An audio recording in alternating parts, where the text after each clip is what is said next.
Nabi Musa bersama Allah ini menjadi pelajaran buat kita. Salah satu nabi yang bicara langsung kepada Allah adalah Nabi Allah Musa. Wa kallamallahu Musa taklima. Pertanyaan pertama Nabi Allah Musa, ya Allah, ayyu ibadikal ahkam. Wahai Allah, siapa hamba-hambamu yang termasuk orang-orang yang bijaksana? Bijaksana dalam pandanganmu, ya Allah. Allah menjawab, ya Musa, orang yang paling bijaksana dalam pandanganku, alladzi yahkumun nas kama yahkumu li nafsihi, yaitu orang yang memperlakukan orang lain sebagaimana memperlakukan dirinya sendiri. Orang yang berbuat kepada orang lain dengan takaran dan ukurannya sendiri. Dia kalau beli pengennya dibanyakin timbangannya, maka yang saat sama dia berusaha kalau menjual memberikan takaran yang lebih, karena orang diberi dengan yang baik senang. Saat yang sama hidupnya ingin dijaga kenyamanannya bertetangga, keamanannya, maka saat yang sama berusaha menjaga kenyamanan dan keamanan tetangga-tetangganya. Tentu dirinya sakit kalau dicerca, kalau dihina, dia tahu betul, maka sekuat tenaga menjaga lisannya, tidak mencerca, tidak menghina orang lain. Saudaraku, siapapun kita, dimanapun kita, dan apapun kedudukan status sosial kita, punya kesempatan untuk tampil menjadi hamba Allah yang bijaksana kalau kita sudah bisa memperlakukan orang lain sebagaimana memperlakukan diri kita sendiri. Ingat, saat orang lain punya salah pengen dimaafkan, sama seperti kita saat punya salah ingin bisa dimaafkan oleh orang lain, maka sekuat tenaga dirinya memberi maaf kepada orang lain dengan mudahnya. Satu, itu orang bijaksana. Dua, ya Allah, ayyu ibadikal a'lam. Siapa hamba-hamba yang dalam pandanganmu dia orang yang paling berilmu? Allah menjawab, ya Musa, orang-orang yang paling berilmu dalam pandanganku, alladzi a'lamu bi, orang yang hari-harinya, waktu demi waktu semakin tahu, semakin kenal, semakin makrifah kepadaku. Siapapun dia, bertambah umur semakin bertambah taatnya, bertambah ilmu pendidikan, status sekolahnya semakin bertambah taatnya. Itulah orang yang paling berilmu. Hadirin, sekolah S2 bagus, S3 penting, tapi lebih penting lagi, apakah dengan bertambahnya S2, S3 kita semakin membuat kita merunduk taat kepada Allah. Ujung ilmu adalah makrifat kepada Allah. Semakin taat, boleh jadi seorang tukang ojek, abang beca, dalam pandangan kita memang mengayuh beca, tapi setiap kayuhan becanya dia lantunkan sholawat kepada baginda Nabi. Setiap kayuhan becanya dia lantunkan kalimat-kalimat thayyibah, la haula wala quwwata. Boleh jadi abang beca itulah orang yang berilmu dalam pandangan Allah. Saudaraku, kemarin Ustadz Fuad, beberapa Ustadz silaturahmi ke kiai-kiai pesantren yang ada di Tasik. Menjelang pulang, seorang kiai memberikan nasihat pada kami ketika kami mohon, Yai beri nasihat buat kami. Memang ini bahasa Sunda. Satu aja kata kiai, orang akan menjadi tawadu, rendah hati kalau sudah mengerti makna manusia. Apa makna manusia Pak Kiai? Kata beliau, Mun bahasa Sunda manusia tuh mana nusia. Mana nusia. Ini kasar sekali, Pak.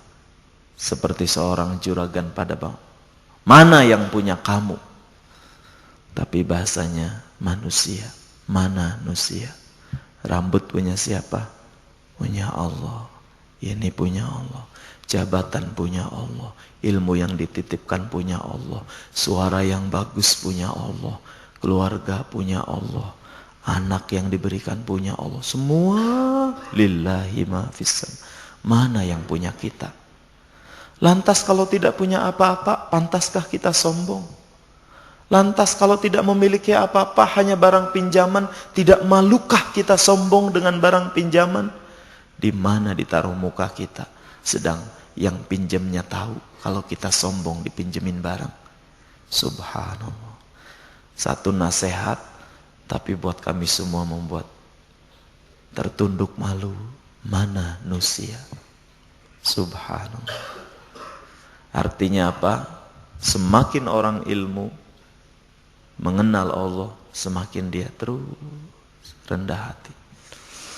Maka hadirin, marilah terus kita belajar untuk lebih dekat kepada Allah, untuk mencari ilmu-ilmu yang terus mendekatkan dan menghantarkan kita taat kepada Allah. 2 itu orang berilmu. 3, pertanyaan Nabi Allah Musa, ya Allah, ayyu ibadikal aghna, siapakah orang-orang yang paling kaya dalam pandanganmu? Allah menjawab, ya Musa, orang-orang yang paling kaya dalam pandanganku alladzina ardahum bima kasabu, orang yang sudah berusaha ikhtiarnya sekuat tenaga, tapi hatinya selalu ridho dengan keputusan dan takdir Allah. Ini harus saya garis bawahi hadirin. Ridho itu kerjaan hati. Ridho itu kewajiban hati. Kewajiban fisik kita adalah bekerja keras. Kewajiban akal kita berpikir cerdas. Kewajiban hati kita selalu ikhlas. Kalau mau MPTN, fisik harus terus ikut bimbingan belajar, latihan, ngafalin rumus, berlatih. Akal mencari belajar yang sangat efektif, menghafal yang sangat cepat, terus. Tapi hati siap, ikhlas. Karena belum tentu yang kita inginkan yang terbaik. Seorang pernah dahulu di pesantren ini, tahajudnya rajin, rankingnya 5 besar, bimbingan belajarnya ikut, dia bercita-cita masuk UGM. Tapi begitu kelulusan, dia tidak diterima. Yang lebih membuat dia pedih dan sedih, teman-teman yang di bawah rankingnya dia bisa diterima, ada yang di UGM, ada yang di perguruan. Ya Allah, setahun itulah dia menahan beban. Ya Allah Ustaz, malu. Allah tega ya. Allah tega. Masa sih saya nggak lulus? Dek, siapa tahu Allah punya rencana. Siapa tahu Allah punya keinginan yang lebih baik. Dengan izin Allah, dalam sebuah pertemuan di antara tahun kemudian, datanglah seorang pemuda yang tidak lulus tadi, perempuan. Seorang pemuda yang kaya raya dan solehah, menginginkan dia menjadikan istri.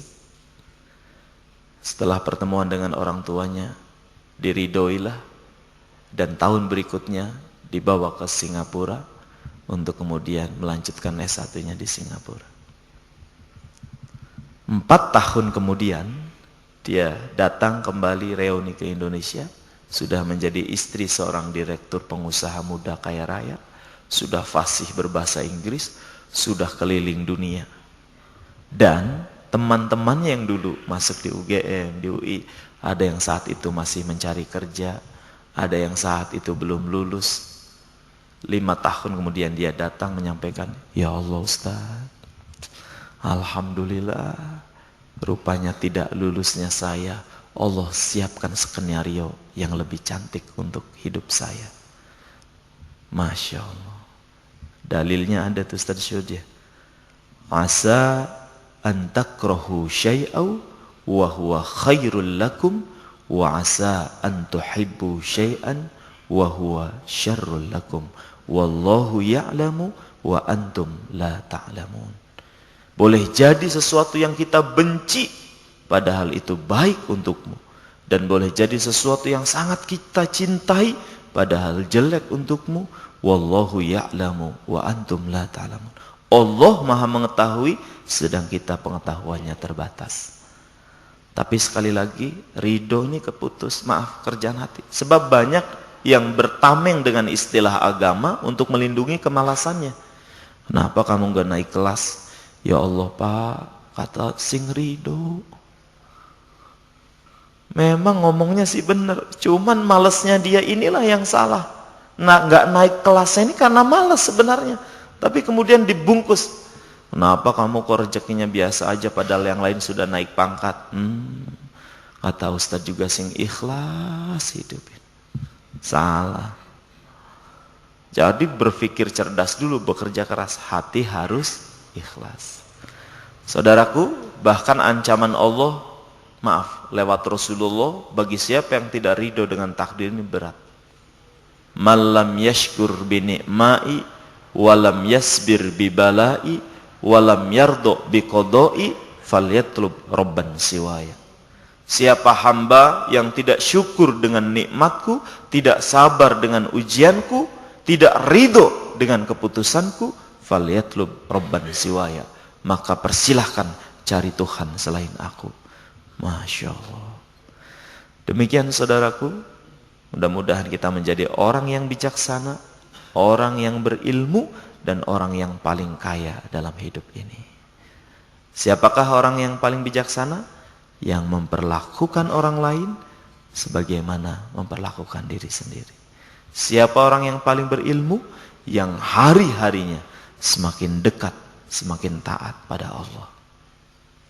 Ilmu agama tuh rumusnya, kalau I hear, I forget. I see, I know. But I do, I understand. Kalau hanya dengar, para santri, hanya dengar, itu bisa lupa. Tapi kalau kita lihat, banyak silaturahmi orang-orang yang sedang ngamalin ilmu, tambah ngerti. Dan kalau kita yang ngamalin langsung sendiri, Allah tambah keyakinan kita, dan Allah beri dengan ilmu yang baru. Maka rumusnya dari ceramah, ilmu ceramah itu mudah-mudahan bisa diamalkan. Dan siapa orang paling kaya? Orang yang hatinya ridho, berbaik sangka dengan takdir-takdir Allah, tapi setelah melakukan proses-proses yang disunnahkan oleh Rasulullah. Berpikir cerdas, bekerja keras, hatinya ikhlas. Buat saya lagu dari Masif ya, sangat menginspirasi untuk kita bersyukur. Syukuri apa yang ada, hidup adalah anugerah. Tetap jalani hidup ini, melakukan yang terbaik. Mudah-mudahan dengan syukur kita menjadi orang kaya, insya Allah. Demikian saudaraku, terima kasih Ustadz Syuhud, terima kasih Ustadz Fuad. Usikum wa nafsi bitaqwallah. Wassalamualaikum warahmatullahi wabarakatuh.